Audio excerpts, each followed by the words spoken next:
अच्छा जी, अस्सलाम वालेकुम। ऑर्गेनिक केमिस्ट्री 13th लेक्चर आपके पास है और इस लेक्चर में हम स्टडी करेंगे एलिमिनेशन रिएक्शंस के इफेक्ट्स के बारे में। दो इफेक्ट्स पहले पढ़ लिए थे और बाकी। अच्छा जी, नंबर 1 पे आपके पास आ गया जी effect of the living group. तो ये जो लिविंग ग्रुप आपके पास है ये एक्टिविटी को कैसे इफेक्ट करता है। The living groups in elimination reactions are similar to those in the nucleophilic substitution reaction.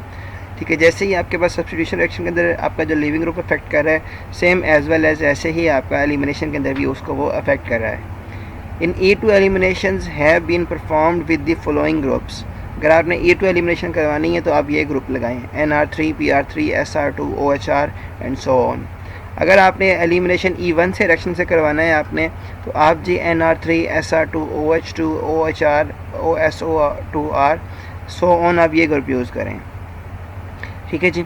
हाँ, अगर आपने कोई मेजर आपने कोई रिएक्शन करवाना है तो उसके लिए आप यहाँ तो OH2 आप E1 के लिए यूज़ कर सकते हैं, या ClBrINNR3 आप E2 के लिए यूजली यूज़ कर सकते हैं। अगर आपने कोई रिएक्शन मेजर लिविंग ग्रुप के तौर पे काम करवाना है आपने, मतलब आपको फ़ौरन रिजल्ट चाहिए आप लोगों को और रिएक्शन की स्पीड भी ज़्यादा चाहिए आपके पास, तो आप ये लिविंग ग्रुप इस्तेमाल करें। अच्छा भी, नेक्स्ट आपके पास आ गया जी effect on E1 versus E2 versus E1 CB। Better leaving groups shift the mechanism towards the even end of the spectrum since they make ionization easier। ठीक है, जितना अच्छा लिविंग ग्रुप होगा उतना ज़्यादा वो इजीली लीव करने के बाद क्या करेगा जी, रिएक्शन को E1 की तरफ ले जाएगा। और E1 के अंदर क्या होती है जी, आयोनाइजेशन होती है। अगर पुअर लिविंग ग्रुप आपके पास है and they have a positively charge, तो वो जो मैकेनिज्म आपके पास है वो E1 CB के तौर पे वो शिफ्ट कर देगा आपके पास, because the strong electron withdrawing field increases the acidity on the beta hydrogen. जितना ज़्यादा आपके पास जी इलेक्ट्रॉन नेगेटिव एलिमेंट अटैच होता है उतना वो अपनी तरफ इलेक्ट्रॉन को पुल करता है, जिससे आपका जो प्रोटॉन होता है वो इजीली अवेलेबल हो जाता है। इसकी वजह से उसकी एसिडिटी बढ़ जाती है। अगर आपने जी आपके पास E2C reaction is favoured by the good leaving group, ये E2C हमने पढ़ा नहीं है, हमारे कोर्स का हिस्सा नहीं है, बट इट्स ऑलवेज मतलब ये भी इसके अंदर लाया कर रहा है, मगर हमने ये पढ़ा नहीं है, आपके कोर्स का ये हिस्सा नहीं है आपके पास। अच्छा, नेक्स्ट आपके पास आ गया जी effect on elimination versus substitution. ठीक है, आप कहाँ पे एलिमिनेशन होनी है, कहाँ पे सब्स्टिट्यूशन होनी है, ये चीज़ें बड़ी ज़रूरी है आपके पास है, बिकॉज आपसे क्वेश्चन पूछ सकते हैं भी right differentiate between the elimination and the substitution. तो आपने दोनों के फैक्टर्स बताने पड़ेंगे आपको, तो उसी हवाले से ये बताया गया है। For first order reaction the living group has nothing to do with the competition between the elimination and the substitution, because first order के अंदर क्या होता है, आपका लिविंग ग्रुप लीव कर जाता है, उसके बाद जाके आपका जो भी फिनोमिना होना होता है सब्स्टिट्यूशन का, एलिमिनेशन का, वो तय होता है। तो ज़्यादा तौर पे E1 है या SN1 के अंदर इसका कोई ज़्यादा फ़र्क नहीं निकाल सकते। This is not true where अगर आपके पास कोई आइन पेयर आपके पास आ गया, ठीक है, तो वहाँ पे फिर इसको ये इफेक्ट करेगा, अदरवाइज ये किसी को चीज़ को ना E1 या SN1 ये इफेक्ट नहीं होने वाले लिविंग ग्रुप की वजह से। But in second order reaction, the elimination या substitution ratio is not greatly dependent on a halide living group। ठीक है, अब इसके ऊपर डिपेंड नहीं करी। Although there is a slight increase in the elimination in order I, Br and Cl। Iodine लगा होगा तो एलिमिनेशन के चांसेस ज़्यादा हो जाएंगे। ठीक है, अगर ब्रोमीन लगा हुआ है तो एलिमिनेशन के चांसेस कम हो जाएंगे, सब्स्टिट्यूशन के ज़्यादा हो जाएंगे। तो ये इसके अंदर ये शो करवा रहा है आपको।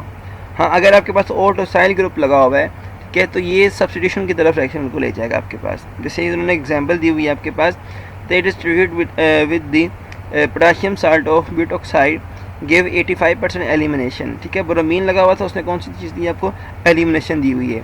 यहाँ पर आपके पास ऑटोसाइल ग्रुप लगा हुआ है लिविंग ग्रुप, तो 99% आपको क्या दे रहा है, वो सब्स्टिट्यूशन दे रहा है आपके पास। On the other hand positively charge leaving group increase the amount of the elimination. जितना पॉजिटिव चार्ज होगा, ठीक है जी, उतना आपके पास आयंस के आपके पास कार्बन के टाइन बनेगा और उतना प्रोटॉन लीव कर जाएगा।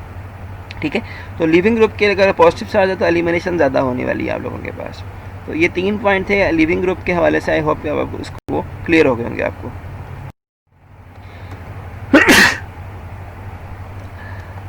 अच्छा जी, नेक्स्ट आ गया जी इफेक्ट ऑफ द मीडियम। ठीक है, अब सोलवेंट का कैसे इफेक्ट होता है E1 E2 and E1 CB के ऊपर। With any reaction, a more polar environment enhances the rate of the mechanism that involves ionic intermediates। जहाँ पे ionic intermediate आ जाते हैं, जैसे E1 हो गया, तो वहाँ पे कहते हैं polar solvents बड़ा रोल प्ले करते हैं। For neutral living group, it is expected that E1 and E7 mechanism will be added by increasing the polarity of the solvent by increasing the ionic strength. वही बात, जितनी आप polarity बढ़ा देंगे leaving group उतना ही ज़्यादा किस तरफ रिएक्शन को शो करवाएगा, E1 या ECB मैकेनिज्म के according.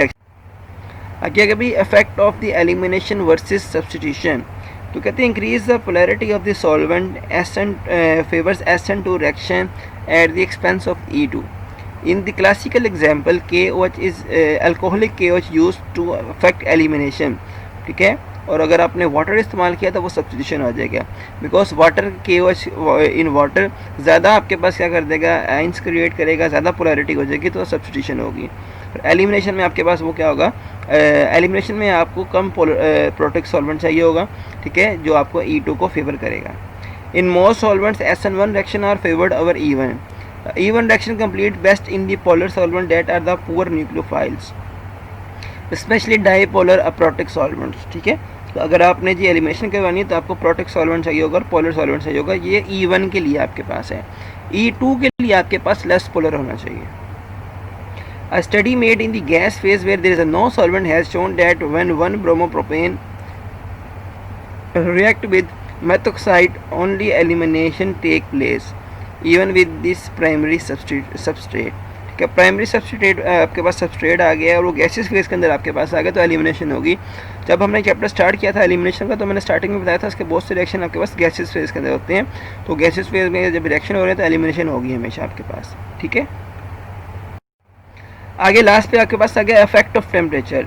Elimination is favoured over substitution by increasing the temperature. जितना टेम्परेचर बढ़ा देंगे उतनी आपके पास अनसर्टेनिटी के दरमियान में बॉन्डिंग वीक हो जाएगी आपके पास, इसकी वजह से प्रोटॉन बीटा कार्बन से निकल जाएगा और आपके पास एलिमिनेशन हो जाएगी।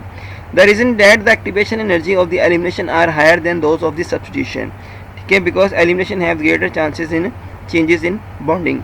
एलिमिनेशन में बॉन्डिंग के अंदर चेंज आता है, सिंगल बॉन्ड से डबल बॉन्ड बनता है, आपके दो बॉन्ड टूटते हैं तो वहाँ पे एनर्जी ज़्यादा चाहिए होगी आपके पास, उसकी एक्टिवेशन एनर्जी ज़्यादा होगी, तो वहाँ पे हीट बढ़ाने से, टेम्परेचर बढ़ाने से आपका रिएक्शन एलिमिनेशन की तरफ मूव कर जाएगा आपके पास, ठीक है जी। तो यहाँ पे भी आपका चैप्टर ख़त्म हो गया। इंशाल्लाह नेक्स्ट हम एरोमेटिक का स्टार्ट करेंगे। कोई क्वेश्चन हो तो आप मुझसे पूछ सकते हैं। इसकी असाइनमेंट इंशाल्लाह आपको मैं 1-2 रोज़ में बता दूँगा ताकि आपको ये चैप्टर अच्छे से क्लियर हो जाए। ओके जी, अल्लाह हाफ़िज़, अस्सलाम वालेकुम।